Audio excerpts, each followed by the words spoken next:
Before we get started with today's interview, just a quick reminder, click the thumbs up, make sure you subscribe, and ding the bell so that you don't miss any of the great interviews that we have coming up. Now, on to today's interview. Welcome back, everybody. Today, my special guest is composer and music educator, Susan Staples Bell. Welcome, Susan. Thank you so much for being here. Hey, Sam. Thanks so much for asking me to be on the show. Oh, I'm just delighted to have a chance to talk with you. So I want to begin by getting to know you a little bit as a composer and finding out about your musical journey. So tell me, do you come from a musical family? I love that you start with that question. I have a bit of a story. It's yes and no. I was raised by an adopted family. Although they weren't very musical, they gave me every opportunity to advance my musical education. I started with piano lessons when I was 6. I joined middle school band when I was, middle school, played clarinet, studied that all the way through college. I was in the church choir. I loved to sing. And so I really got all the advantages of having musical experiences. But after my adopted family passed away, I searched for my birth family. And I found my birth father, and I found out that his mother, my grandmother, was a classical pianist, a church musician, and a piano teacher, just like I have become. So it's really, I feel doubly blessed. It's really good to know where the music comes from, and that I'm a nice balance of nurture and nature. Wow. And I love that you had that rich musical experience growing up with piano and band, some ensemble experience, getting to play a band instrument and being part of that. That's just so cool. Yeah. So when did you decide in your journey that this was something that was really not just a hobby or just something that you did for fun to pass the time as a kid, but it was more serious than that, and it was more of a lifelong passion? Yeah, when I was young, I think people didn't consider that to be a job. So I started writing arrangements in high school for my band friends, and we would play together, and we would play things at church. And so I just started writing. I had a band director in middle school that wrote arrangements for the concert band. And so I thought, you don't have to be dead to, have music created. And so that kind of got me excited. When I got to music education degree in college, I started writing originals because I like to write more than I like to practice. So I just started kind of exploring that. And so I thought, well, this is really cool. Then I went on to get a music composition degree, UT Austin. But I've been writing and teaching all of these years. And then the internet kind of made things easier to get started. So in 2019, I started with Sheet Music Plus in their Arrange Me program. And it gave me an outlet to kind of put some of my music out there, see how it goes. And it was going really well. I was pretty excited. So I opened my website to be self-published in April of 2022. Excellent. And just for those who don't know, give us your website address. Yeah, good question. SusanStaplesBellMusic.com. Excellent. And of course, we will make sure we link that in the description down below so that everybody can find all of the resources on that website, because it's really a wonderful, wonderful place with a wealth of awesome pieces. Thank you. So how did you start composing? You touched on it a moment ago, but I'd like to explore that just a little bit more. What were your first compositions like, and what feeling did that give you hearing some of your works played?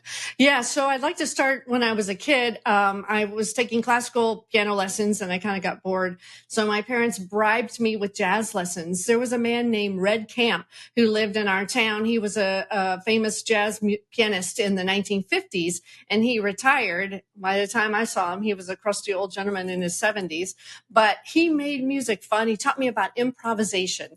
And so that kind of sowed the seed that I would like to make my own pieces. And so I learned about chords. I learned about chord progressions and improvising and trying to be creative. And so, that really led me to start writing for my students, who today, that's kind of who inspires me to keep writing, because they said, Miss Bell, what's next? I mean, we want to play some new stuff. Yeah, you mentioned, how does it feel when someone plays your piece? That is the best feeling ever. I hope I can still do this when I'm 100. I mean, I just love seeing students play my music that's what I do this for. So that just is the best thing ever. Oh, that's awesome. Such a good feeling to know that you've connected with somebody else and written something that inspires more musicians to grow and become even better musicians. I love that. What are some of the things that challenged you to become a better composer? Yeah, so that's a great question. When I was younger, I would just improvise, I would just play. And back in the day, even when my music composition degree, we didn't have computers. So you're writing everything by hand. It was hard to write things by hand, but yeah, I think that was tricky. And then when I got my first computer, it was a little easier to get things on, written down. I think the biggest challenge as a self-published composer is knowing what to write. I mean, I can create all day long, but if the teachers and the students don't want it and it's not interesting or it doesn't look good, all of these things are important in the process. So I think deciding what to write and making it look good, make sure it's level appropriate, make sure it has, makes sense pianistically.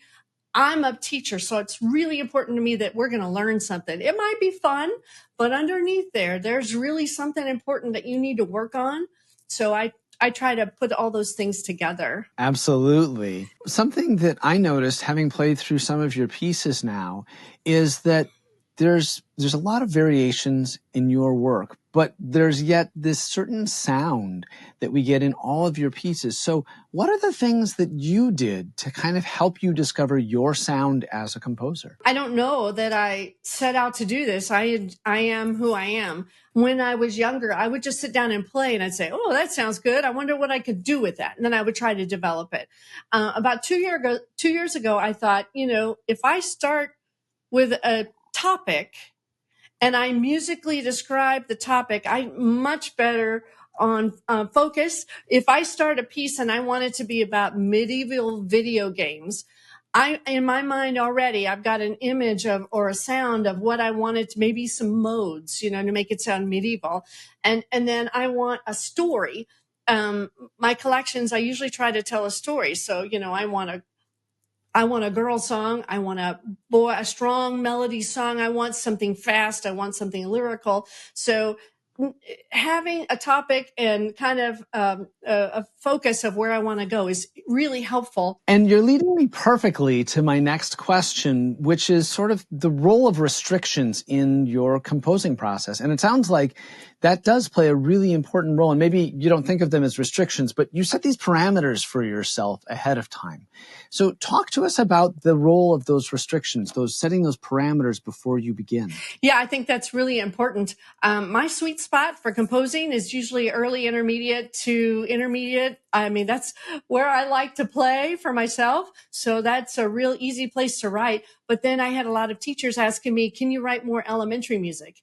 And that was actually very hard because it's hard to be creative with less material, less notes. If I want to expand the notes, are we going to cross over? How do you make that meaningful to students, exciting for them to play, yet make it not too hard that they'll never be able to achieve it? And so, yeah, the restrictions of writing for earlier, elementary level is very difficult. Absolutely. And that's a common thread that's run through all the composer interviews. I've been told over and over again that the hardest levels to compose for, the hardest group to compose for is the early elementary students because there are so many restrictions there. But that it is such a rewarding thing to do. Although none of your pieces are on the current Federation Festivals list, you are a great choice for choice pieces in the piano solo division from levels PP through P4 because the choice composer can be an American composer. And a couple of pieces that I think of yours are just complete and total standouts that are wonderful choice pieces are Monster Boogie and Defender of the Realm. And I loved sight reading those pieces. They were just so much fun. Talk to us a little bit about Monster Boogie. I wanted to make a Halloween collection, and that's actually in the Halloween collection. And the young lady was a sixth grader, and she wanted something sassy.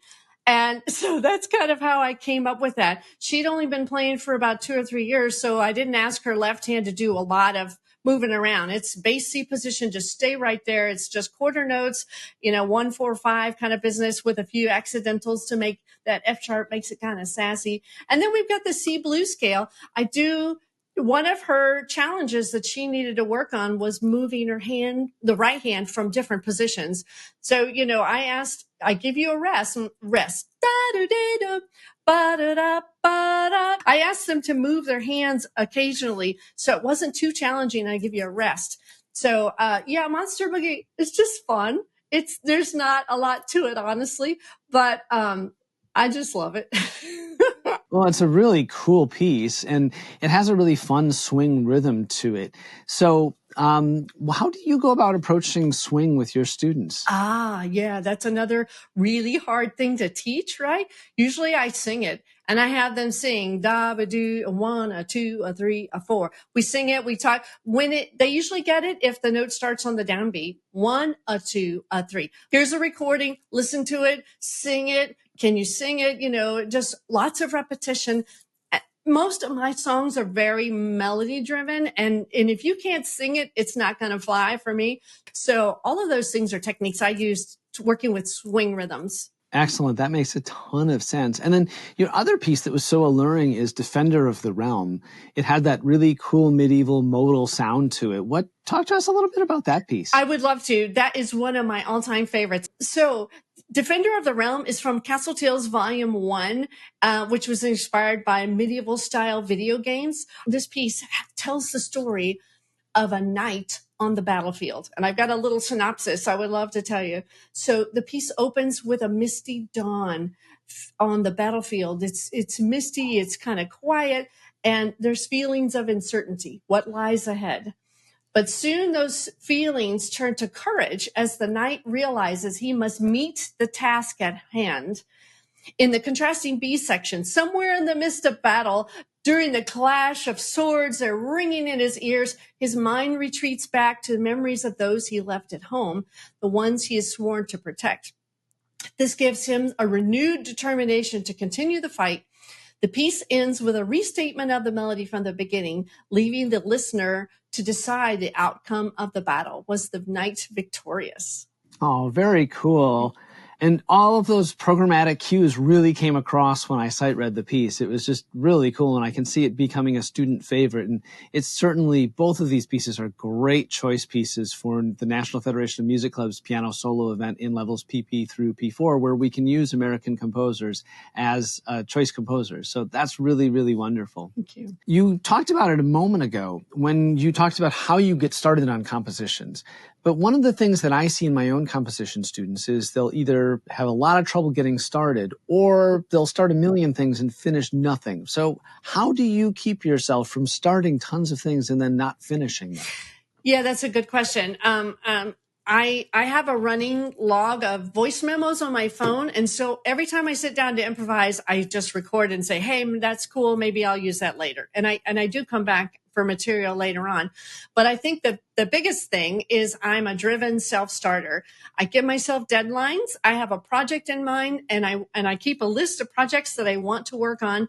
And I know that this might take 2 weeks. And so I sit down and I try to get that done in that appointed time. Once I get an idea of the project I want to work on, trying to decide how is that piece going to go. And so it takes about 2 or 3 days to kind of simmer. I put it in my head. I play it on my phone. I think about it I love to get a title, a cover picture to keep in mind. For instance, when I wrote the first Castle Tales, I took a bunch of pictures of, didn't take them, but I got pictures of castles. And I said, what does this castle say to me? What do you think? What do I think happened there? And that was easy to get a title. Once I had a title, I knew to focus on what that song needed to sound like. That makes a lot of sense. And I love the idea of putting yourself on a deadline and saying, I have to get this done by Friday. I think that that's just a really, really helpful thing, because I know personally without a deadline, I don't get a whole lot done. So yeah. I think that's a great piece of advice. Yeah. What attributes do you feel help people to become successful as composers? Yeah, I think that's a great question, especially since I've had to kind of learn all of that on my own. So I'm going to give you the advice that I follow to try it as I work to become more successful. I think it's essential that you keep working on how to become a better, your writing. Your writing has to become better. Listen to other composers, listen to other music in all different kinds of fields. What kind of music, do you like? Do students like? I think that's really important to work on your writing to make it better. I've spent a lot of time learning about engraving. Since I do all my own engraving, I try to make it look good on the page, which I want it to be professional. I also love to see what other composers are doing to kind of not copy ever, never, ever. I want to do it different, but you can learn a lot from what other people are doing. Seek out a mentor, I think, is really important. I've reached out to other composers and asked them questions. I've studied graphic design, so that my covers are interesting and have a good look to them. I've done photography work. So I do my own videos. So it's really hard to put all this together. Marketing never ends, but boy, is that something I had to learn in the last 3 years. It's so important. You can write fantastic stuff, but if no one sees it, no one will buy it. So if you want to be a composer in this day and age, I think you have to kind of be tech savvy and have all of these tools in your bag, or it will be really hard going. That is great advice. And I love hearing about how you wear a lot of different hats. So that brings me perfectly to the next question, which is, how do you feel about having a very multifaceted career where you are doing some teaching and you're doing some composing, but you're also your marketing department and probably your webmaster and your graphic designer? How do you feel about that? Is that something where it feels like, oh, I wish I could just do the one thing? Or is it really cool that you get to do a huge variety of different things? I find it very interesting. I love to learn. And so trying to juggle all these things is an opportunity to learn something new every day. So yeah, I don't like to sleep, I think, yeah, I think the more you learn, the more interesting life is. And so I love everything I do, although I could have some help with marketing. I'm a little tired of that, but I mean, it pays off. So, and I've learned a lot. So I think it's all good. It keeps me busy. What advice would you give aspiring young composers who are hoping to emulate your success?